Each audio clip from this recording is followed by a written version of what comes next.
A single message, a reckless gamble, and a catastrophic mistake. The Zimmerman telegram was meant to be Germany's secret weapon, but it backfired. Instead, it further united the US against Germany and pushed America closer to war. By 1917, World War I had been raging for nearly 3 years. Germany and the Central Powers were locked in a brutal fight against Britain and France. But there was a problem. Britain's naval blockade was starving Germany of supplies. The German leadership had a plan: unrestricted submarine warfare. Their submarines would sink any ship, including American ones, heading to Britain. The US had warned Germany against engaging in this type of warfare in 1915, after the Lusitania was sunk and 128 Americans were killed. Thus, Germany was worried this action could drag the United States into the war. Desperate to break Britain's blockade, they hatched a devious plan. On January 16, 1917, German Foreign Minister Arthur Zimmermann sent a coded telegram to Germany's ambassador in Mexico, Heinrich von Eckart. The message proposed a secret alliance.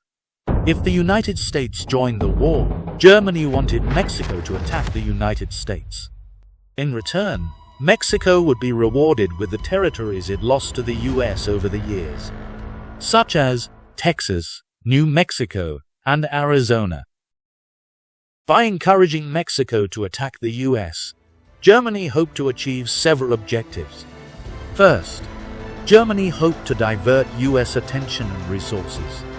If Mexico launched an attack, the US would have to focus on its southern border rather than sending troops and supplies to Europe. Secondly, they hoped to prevent US military support to the Allies. The Allies, Britain, France, and Russia, were struggling in the war. Keeping the US occupied in North America would delay or prevent American involvement in Europe. Thirdly, Germany hoped to exploit Mexican and US tensions. The US and Mexico had a long history of conflicts.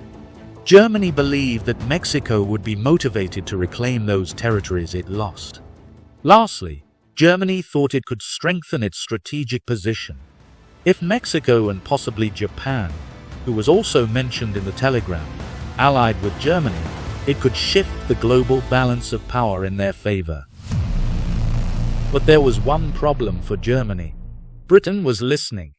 The British intelligence team, known as Room 40, had been monitoring German communications.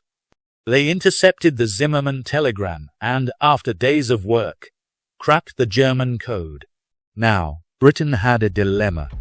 If they revealed the telegram, they could turn the US against Germany.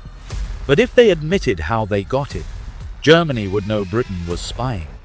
The British cleverly found another way, by pretending they got the message through Mexico rather than through German channels. On March 1, 1917, US newspapers published the shocking telegram. Some thought it was a hoax, but Arthur Zimmermann soon confirmed its authenticity. President Woodrow Wilson and the public were outraged. Germany's gamble backfired as Mexico, lacking military strength, rejected the offer. While the US didn't declare war immediately, it pushed the nation to the brink. The final straw would come in March of 1917. Germany had resumed unrestricted submarine warfare and sank several American merchant ships, again killing US citizens. This finally convinced President Wilson and Congress to declare war. On April 6, 1917, the Zimmerman telegram was more than just a message. It was a turning point for the war. With fresh American troops and equipment, the Allies would be able to quickly gain an advantage and defeat Germany